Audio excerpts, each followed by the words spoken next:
Buenas tardes a todos los que continuáis con nosotros en estas jornadas de educación para la paz de la Fundación SIP, dedicadas este año a la educación para la paz y la salud mental. Como sabéis, por las otras sesiones que hemos ido realizando, en estas jornadas queremos proporcionar reflexión, recursos y experiencias a todas los profesionales y las familias y las personas involucradas en los procesos educativos e interesadas por esta relación entre la educación y la salud mental. Esta sesión que tenemos a continuación viene a proporcionarnos reflexión sobre todo, ¿no?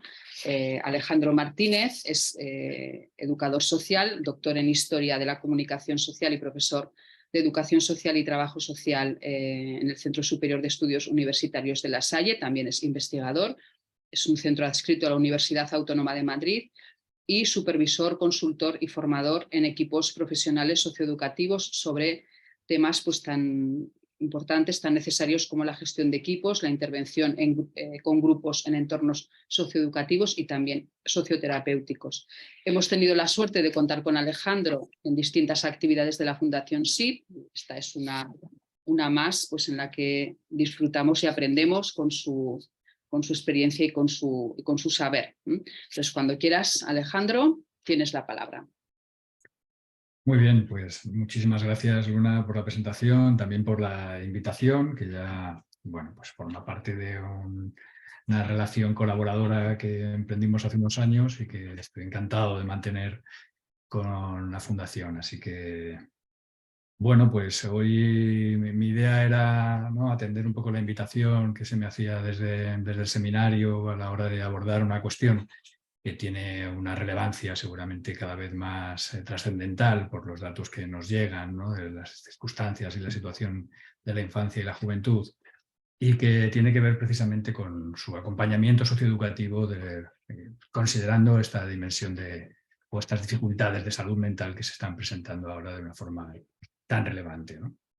Así que, bueno, a lo largo de la ponencia mi idea es ofreceros algunos datos que nos sirven para contextualizar un poco la dimensión de este fenómeno. También ver un poco qué dicen los informes relativos a esta cuestión sobre qué se puede hacer.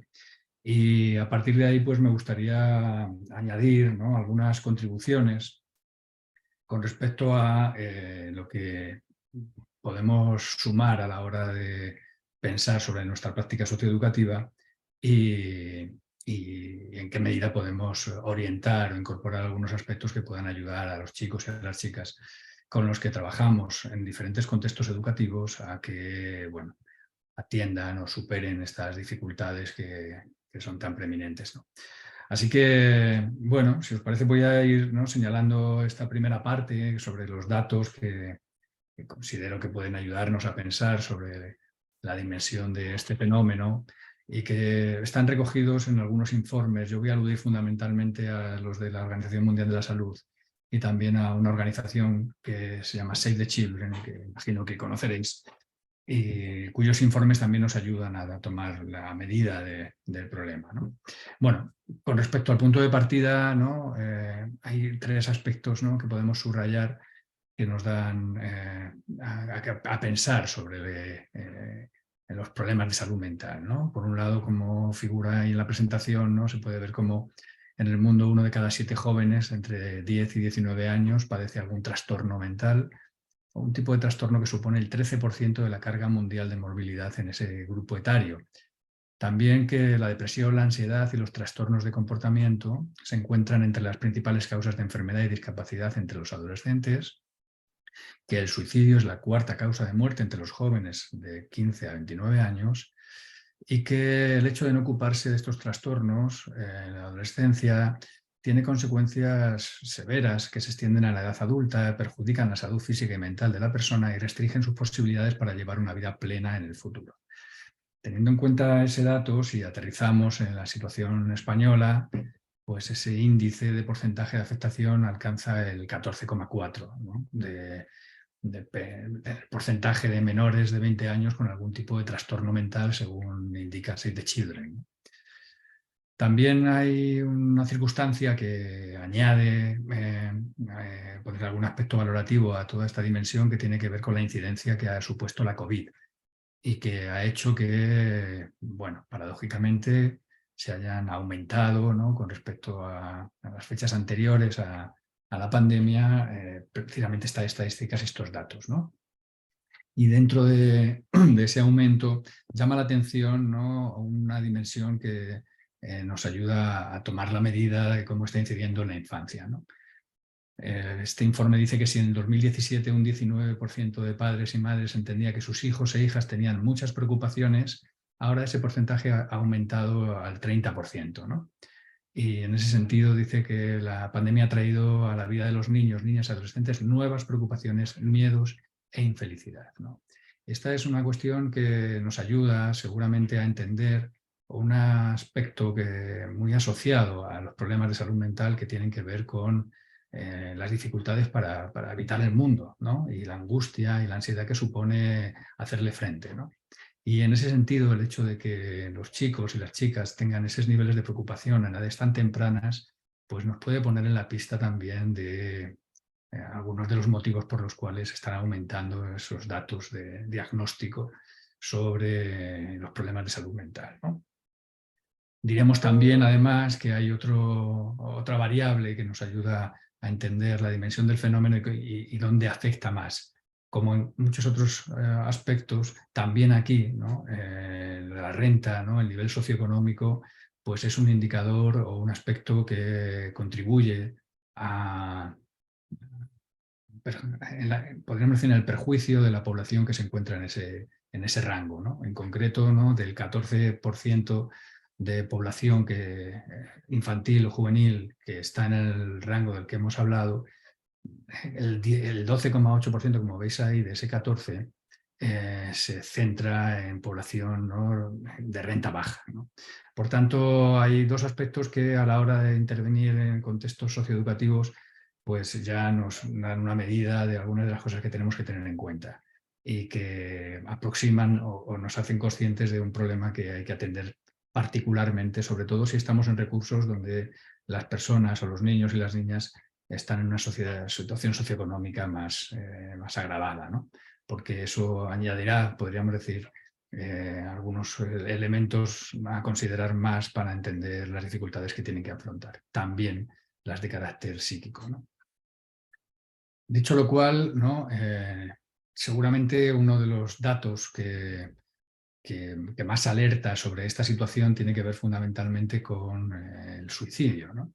Y en ese sentido también este informe, en este caso un informe de la Fundación ANAR, nos habla de cómo en los datos que ellos han recogido han aumentado en los últimos años tanto los intentos de suicidio como la ideación suicida, ¿no? Ahí en la presentación podéis ver algunos de los porcentajes, ¿no? En cualquier de los casos, lo que se pone en evidencia es que este problema de salud mental, ¿no?, a veces adquiere una dimensión, ¿no?, que nos supera a todos y que genera muchísima preocupación, como es esta del suicidio, ¿no? Bueno, dicho esto, ¿no?, conviene seguramente matizar para poder ver de qué estamos hablando, qué nos referimos o a qué se refiere, en este caso, la Organización Mundial de la Salud, cuando habla de los trastornos de salud mental, ¿no? Y en ese sentido, ¿no?, esta organización distingue tres tipos de trastornos, ¿no? Los trastornos emocionales, los trastornos del comportamiento y los trastornos de la conducta alimentaria. Entre los emocionales, ¿no?, pues se incluyen los trastornos relacionados con la ansiedad o la depresión, que ha aumentado significativamente también en estos años. Los trastornos del comportamiento se centran fundamentalmente en lo que se entiende por el déficit de atención con hiperactividad, aunque aquí también se suman, ¿no?, elementos relacionados con la psicosis, el trastorno límite, el suicidio, las autolesiones o las conductas de riesgo.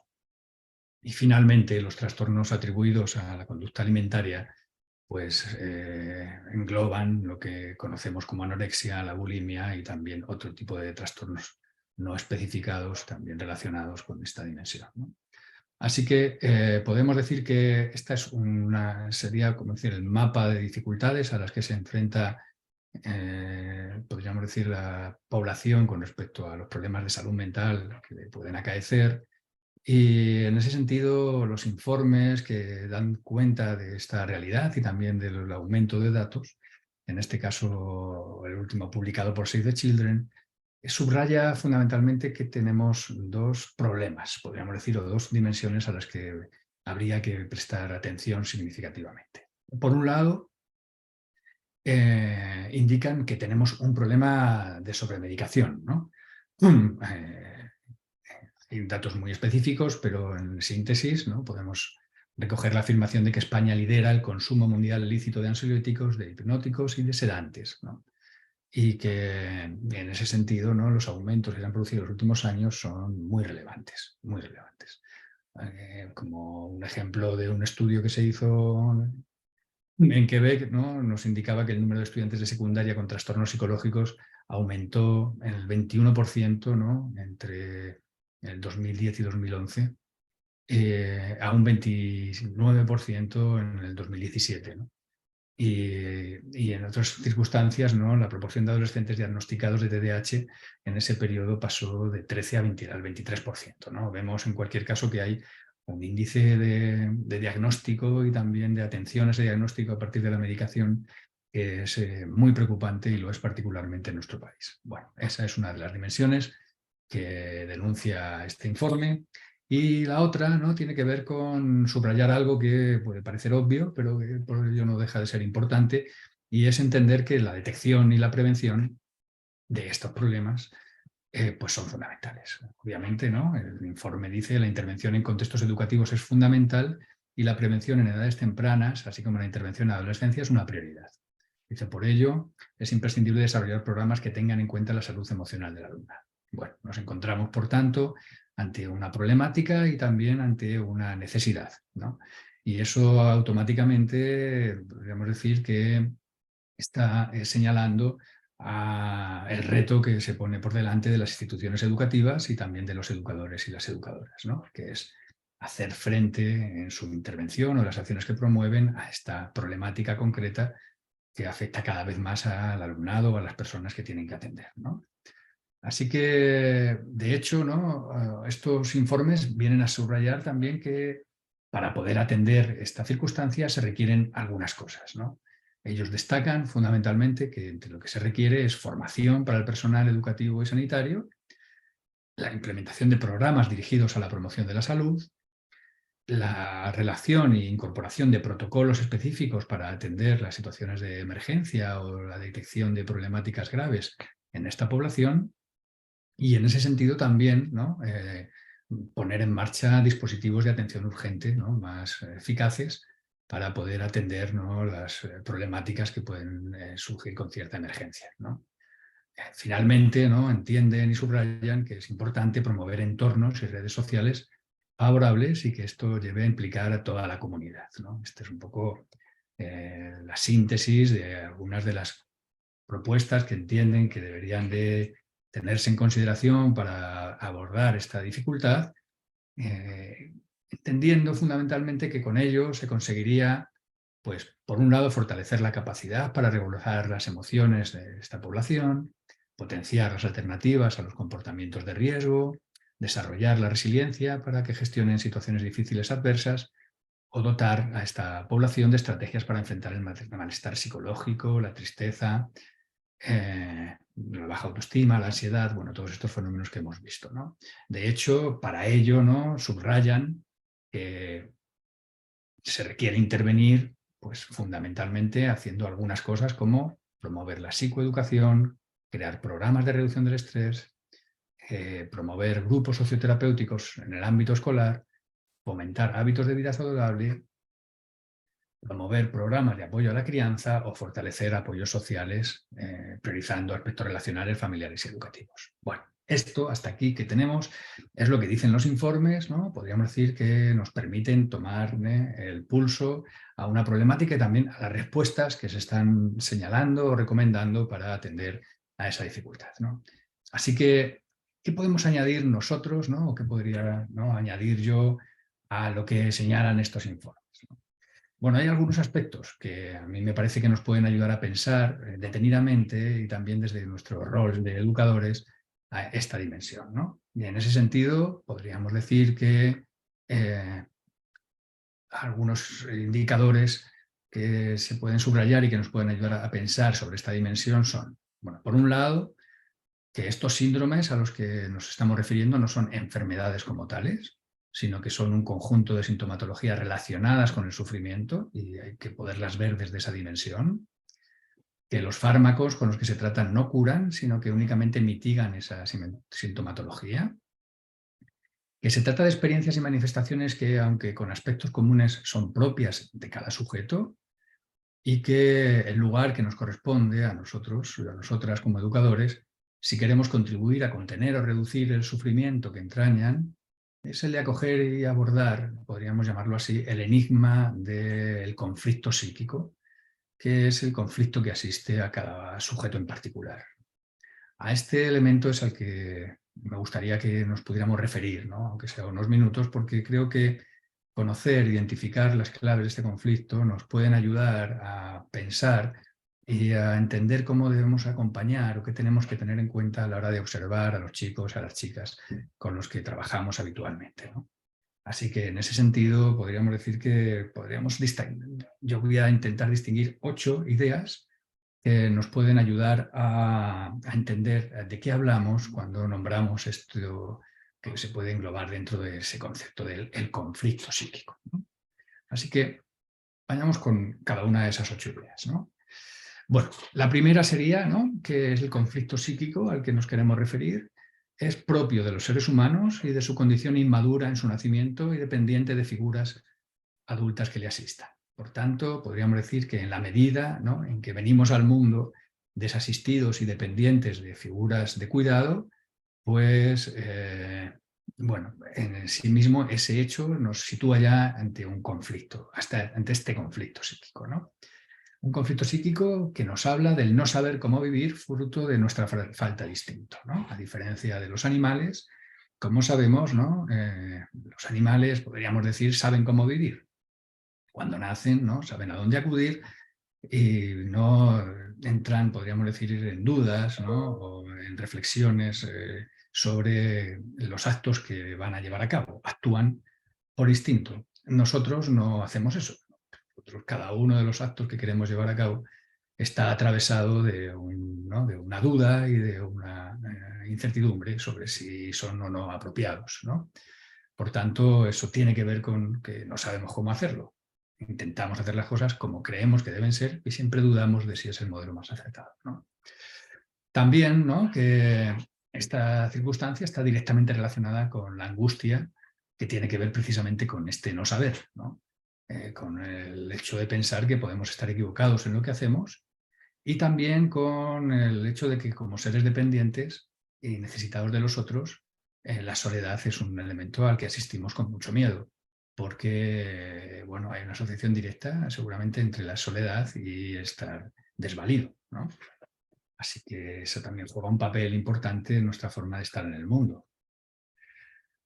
El cuarto elemento al que podemos aludir para entender este fenómeno o este concepto del conflicto psíquico sería que, teniendo en cuenta estas 3 dimensiones anteriores, habitualmente acudimos a maniobras precarias para resolver, podríamos decir, esa incertidumbre que da cuenta de nuestra propia, podríamos decir así, sintomatología, ¿no? O sea, que nosotros, cada uno, hacemos, ¿no?, de una manera determinada nos enfrentamos a esta incertidumbre, a este miedo, a este no saber vivir. Y de hecho, ¿no?, en la adolescencia, esta forma de enfrentarse a ello se concreta en muchas ocasiones en lo que se llama un paso al acto, ¿no? Un paso al acto podríamos decir que es una acción irreflexiva que uno asume fruto, ¿no?, invadido por la angustia, ¿no? De manera que, bueno, imaginaros, para poner un ejemplo que podamos aterrizar fácilmente, ¿no?, coger una borrachera ante una dificultad con una situación que le está acaeciendo a uno, pues podríamos decir que se convertiría en un paso al acto, ¿no? También, por ejemplo, ¿no?, hay que hacerse cortes, ¿no?, después o a lo largo de como de una crisis, también se podría entender como un paso al acto. Son como acciones, podríamos decir, que nosotros asumimos para contener la angustia, aunque no siempre son acciones que son exitosas para contener esa angustia, ¿no? Bueno, aquí dice que podríamos aludir a estos pasos actos y también, ¿no?, la inhibición, ¿no?, como una forma de resolver la angustia, ¿no? Así que, o por hacer, no podríamos decir de una forma irreflexiva, o por no hacer y inhibirse, el sujeto de alguna manera se coloca en un lugar que le permite o él busca para eludir, ¿no?, la angustia que le está suponiendo hacer frente a la vida, podríamos denominarlo así, ¿no? Bueno, el quinto aspecto al que nos podemos referir para entender o describir el conflicto psíquico es que, en ese sentido, el modo infantil en el que se resuelve es el de acogerse a la dependencia de figuras de daño y cuidado, ¿no? Esta es una dimensión que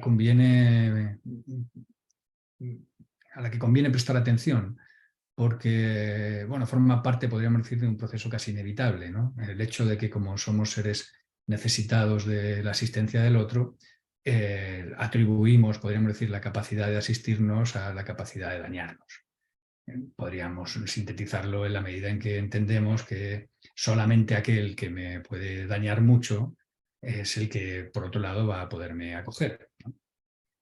Bueno, imaginaros, ¿no?, que es como si yo le debo la vida a mis padres o a mi padre y a mi madre, y sin su existencia no puedo vivir, podríamos decir que ellos tienen la mayor capacidad de dañarme, porque en la medida en que no me asisten, yo puedo morir. Así que quien más fuerza tiene para que te asista, pues es al que yo le atribuyo mayor capacidad de cuidado, ¿no? Y en ese sentido hacemos una extraña asociación entre cuidado y daño, de la que es importante, podemos decir, hacernos cargo, porque puede tener consecuencias, ¿no?, complicadas luego en nuestra vida a la hora de intentar buscar refugio precisamente en aquellos que de lo que sabemos es de su capacidad de dañarnos. El sexto aspecto al que nos podemos referir con relación al conflicto psíquico es que, en ese sentido, en el sentido que venimos describiendo, el tránsito a la vida adulta pasa por salir de la dependencia para ligar nuestra vida a los otros desde la falta y no desde la obediencia y la sumisión. O sea, que podríamos decir que resolver el conflicto psíquico requeriría de nosotros una cierta capacidad o iniciativa para salir de la pasividad a la actividad, ¿no? Podríamos decir que la posición infantil es esperar que el otro te dé la vida y, por tanto, demandarle atención, y la posición adulta sería aquella que permite entender que no le puedes pedir la vida al otro, que tú tienes que hacerte cargo de tu vida, ¿no?, fundamentalmente. El séptimo aspecto alude a que el tránsito que nos puede, o que podemos hacer, o que deberíamos de poder hacer, requiere de elaborar el duelo por la pérdida que entraña. El duelo que supone saberse solo y, por tanto, aceptar que el otro no te va a dar la vida y que estás tú solo frente a la vida y tienes que desarrollar y enfrentarte a ella con tus propios recursos.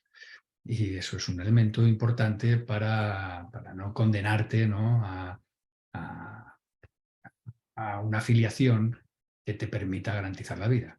Es una condena que tiene mucho que ver, por ejemplo, con la búsqueda de recursos o de grupos o de redes que te asistan para que no te quedes solo, ¿no? Y ahí podríamos conectarlo, pues, con acudir a las bandas, ¿no?, o a esos agrupamientos que, a cambio de darnos identidad y garantizarnos el cuidado, pues nos piden obediencia y sumisión. Y desde ahí, ¿no?, podemos entrar en un recorrido, ¿no?, que no nos va a cuidar y que tiene que ver precisamente con nuestra dificultad para asistirnos en soledad, ¿no?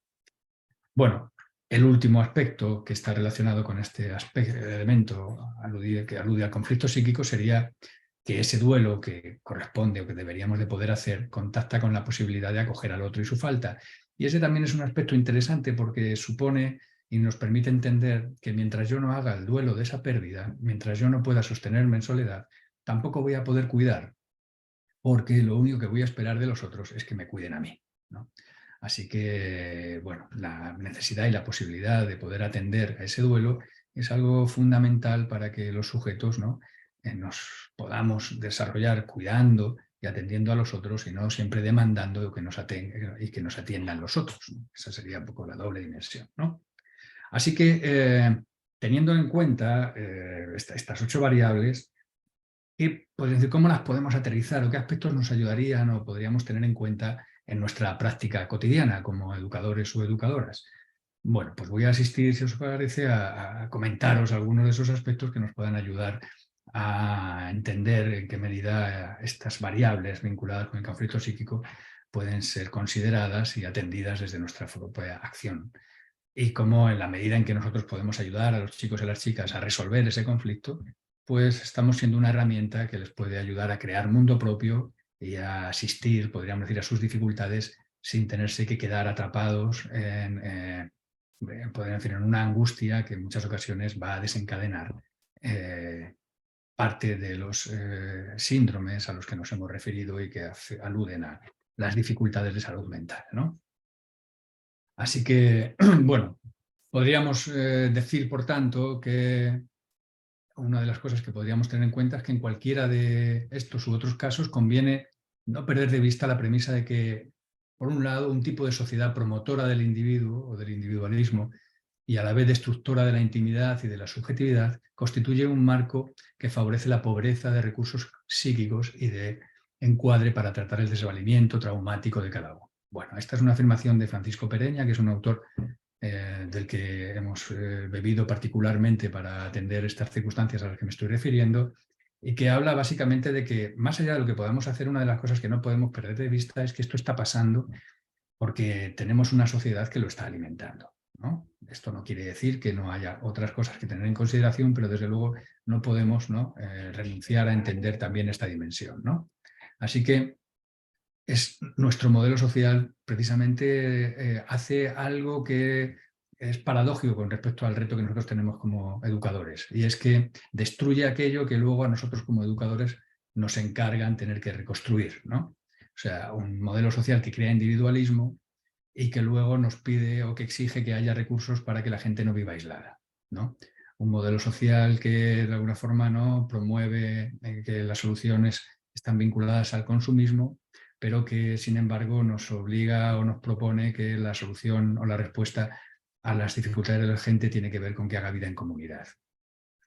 Por tanto, un modelo social que está trabajando fundamentalmente por una gratificación automática nos pide al mismo tiempo que enseñemos a los chicos a retrasar la recompensa y a vivir pudiendo aceptar la frustración de que no se puede tener todo, ¿no?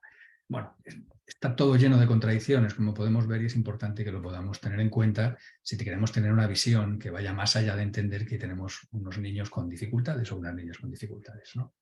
Así que podríamos decir, ¿no?, que en ese sentido, bueno, yo lo simplificaría en esta última frase, ¿no? Como que en muchas ocasiones, ¿no?, incluso llevamos a atribuir, ¿no?, que estos chicos y estas chicas están mal. Y eso tiene mucho que ver con, por ejemplo, entre otras cosas, el uso que hacen de las redes o de las pantallas y cómo eso les está afectando. Y yo, ¿no?, me atrevería a decir que no son tanto las redes como el modelo de organización social que las crea, y en ese sentido que no son tanto ellos como nosotros, porque en el fondo, ¿no?, estos chicos y estas chicas han venido a un mundo que nosotros les hemos montado y en el que se mueven con las herramientas que nosotros les estamos dando. Por tanto, quizá el primer aspecto como educadores o como educadoras pasaría por no desresponsabilizarnos de lo que nos corresponde a nosotros particularmente, ¿no?, para no culpabilizar a los chicos y a las chicas permanentemente de lo que les pasa, de cómo se mueven en nuestra sociedad, ¿no?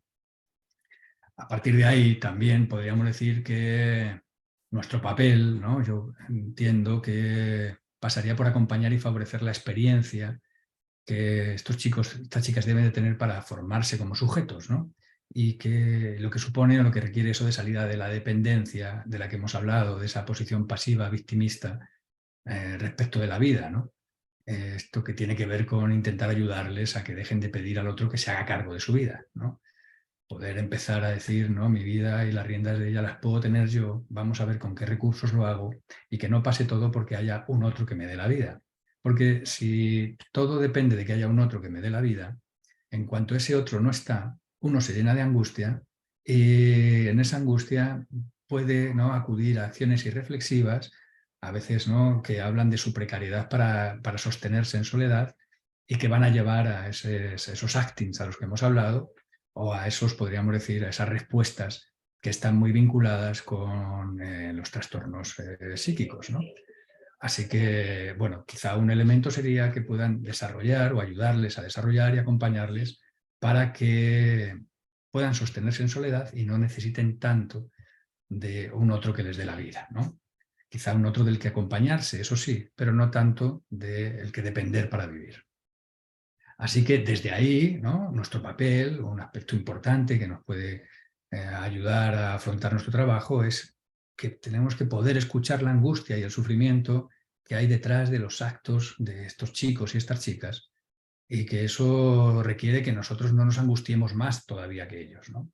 Así que si no sabemos de su angustia y de por dónde están atravesando, el problema es que se nos hace a nosotros también bola, y cuando alguien angustiado angustia a otro con su angustia, ese otro que se angustia con la angustia, parece un juego de palabras, pero al final a donde nos lleva es a que no puede confiar en él porque no puede aportarle nada, ¿no? Así que es importante que nosotros, ¿no?, podamos asistir a lo que le pasa con ciertas certezas que nos ayuden, ¿no?, podemos decir, a no quedar desbordados por lo que nos traen, ¿no? Y eso es muy habitual cuando asistimos a problemas de salud mental, que si no los entendemos o los colocamos en el contexto que nos ayuda a saber por dónde están pasando, nosotros mismos, ¿no?, nos asustamos de lo que traen y ese susto es lo que les acabamos transmitiendo. Y eso tampoco les ayuda, ¿no? Así que, bueno, un aspecto importante en esa parte a la que yo me refería con respecto a la posibilidad de que puedan salir de esa demanda al otro de la vida, es que dejen de estar tan pendientes del lugar que les da el otro, si le abandona o le daña, que se centren más en qué le dan ellos al otro, ¿no? Por tanto, ayudarles a que hagan un tránsito para que, más que estén pendientes de lo que los otros hacen, estén, podríamos decir, cuidando de lo que ellos mismos pueden hacer, ¿no? Y cómo podemos intentar promover acciones o iniciativas o relaciones donde esta sería una premisa con la que podamos trabajar. Finalmente, ¿no?, yo cerraría, ¿no?, con tres últimas sugerencias, ¿no?, que tienen que ver con esto que podemos hacer, ¿no? Por un lado, no perder de vista que nosotros podemos funcionar como un límite del paso al acto con nuestro acogimiento y nuestra escucha. En muchas ocasiones, las situaciones por las que pasan estos chicos y estas chicas, o sus acciones desesperadas, pasan por tener pocos recursos para ser acogidos y escuchados. De manera que cuando pueden ser acogidos y escuchados, no necesitan recurrir al paso al acto para poder contener la angustia, ¿no? Y eso, por tanto, es un aspecto que es importante que podamos tener en cuenta para entender nuestro papel, ¿no? Y más que convertirnos, podríamos decir, en predicadores para decirles cómo tienen que vivir, nos convirtamos, podríamos decir, en escuchadores, ¿no?, que les puedan servir a ellos para entender que tienen a alguien al quien acudir para compartir las dificultades por las que están pasando. En ese sentido, también hay una recomendación que tiene que ver con no decaer, ¿no? Pues en muchas ocasiones cuando estos chicos y estas chicas se encuentran tan angustiados, no confían en que haya alguien que vaya a aguantarles, podríamos decir. Y el hecho de que nosotros no les aguantemos en un momento determinado les va a confirmar que efectivamente no hay nadie que les aguante. Así que entender que lo que hacen, ¿no?, por mucho que nos desespere, tiene que ver con su angustia y su dificultad. Y que por tanto nosotros no podemos decaer a la hora de acogerles, porque entonces lo único que vamos a hacer es contribuir a que ellos no salgan de ese enredo, ¿no? Y en ese sentido, y para finalizar, nos podría ayudar, ¿no?, una recomendación que tiene que ver con promover lo que podríamos denominar más campo de experiencia que horizonte de expectativas, ¿no? Hoy por hoy todos lo conocemos o lo vemos habitualmente, ¿no? En las redes sociales es fácil verlo. Uno siempre puede asistir muy frecuentemente o fácilmente a ver la vida de los otros como si fueran elementos ideales, que nos permiten pensar o idealizar sobre cómo es la vida, cómo nos gustaría que fuera. A eso, podríamos decir, se le podría llamar un horizonte de expectativa, ¿no? Hay algo donde me gustaría ir. Pero el problema es cuando, ¿no?, ese horizonte de expectativa, que es útil para nosotros porque nos marca un camino, inunda mucho más nuestra vida que lo que se denomina campo de experiencia, o sea, la vida misma, haciendo cosas, ¿no? Y lo que es paradójico seguramente en la realidad que ellos viven es que cada vez más tienen más horizonte de expectativa, se pasan más tiempo viendo cómo son las cosas que viviendo, ¿no? Así que una recomendación que los educadores yo creo que podemos tener en referencia para poder contribuir a ayudar a estos chicos y a estas chicas es ofrecerles más posibilidades de vivir para que no estén tan enredados con los horizontes de expectativa, ¿no? O sea, más campo de experiencia, más actividad, más posibilidades de encuentro, más lugares de reflexión, más sitios donde pensar y pensarse, porque ese será el recurso seguramente más potente a la hora de poder atender, ¿no?, aquellas dificultades que en ellos se manifiestan fundamentalmente a través de estos síndromes que hemos estado aludiendo. Así que había una chica en uno de los informes que planteaba Save the Children que decía los chicos, nosotros lo que necesitamos fundamentalmente es tener sitios donde poder hablar de lo que nos pasa. Igual no hace falta mucho más y quizás eso no es tan difícil de que nosotros lo podamos favorecer si tenemos en cuenta lo importante que es para ellos y para ellas encontrar un lugar donde poder hablar de su existencia para no ahogarse en su existencia. Bueno, esto sería, ¿no?, más o menos, ¿no?, resumido lo que hoy quería traeros. Quisiera cerrar simplemente con algunas recomendaciones bibliográficas que quizás os puedan ayudar a ahondar en algunas de estas ideas que os he señalado y que están más o menos ahí señaladas, ¿no?, entre el texto de Francisco Pereña sobre la angustia y el efecto, el trabajo de Debbie Valent sobre el apego, el estudio de Joanna Moncroft sobre los riesgos de las medicaciones o la investigación que realiza Robert Whittaker sobre la epidemia de la sobremedicación. 4 aspectos que nos pueden ayudar a tocar, ¿no?, todos los elementos que atraviesan a los problemas de salud mental y también a las posibilidades socioeducativas para hacer un acompañamiento que pueda ayudar a mitigarlos. Hasta aquí, Luna, lo que tengo para contaros y compartir con vosotros. Bueno, pues muchísimas gracias, Alejandro. Pues súper interesante, como siempre, y una estupenda contribución con muchas pistas para educadores del ámbito formal y del no formal también, y, bueno, y profesionales que están cerca de los jóvenes, de los adolescentes, de los niños y de las niñas, y que tienen, pues, en tu presentación muchas claves para entender, para analizar de otra manera, ¿no? Y también, pues, algunas claves para actuar, que esta siempre es una del mayor interés de la Fundación SIP, el que nuestras actividades, pues, sean útiles, ¿no?, y sirvan para abrir ventanas y para encontrar nuevas posibilidades. Bueno, muchas gracias, Alejandro, de nuevo, y gracias a todos y a todas. Os esperamos en la siguiente sesión de estas jornadas. Igualmente, un cordial saludo para todos y todas.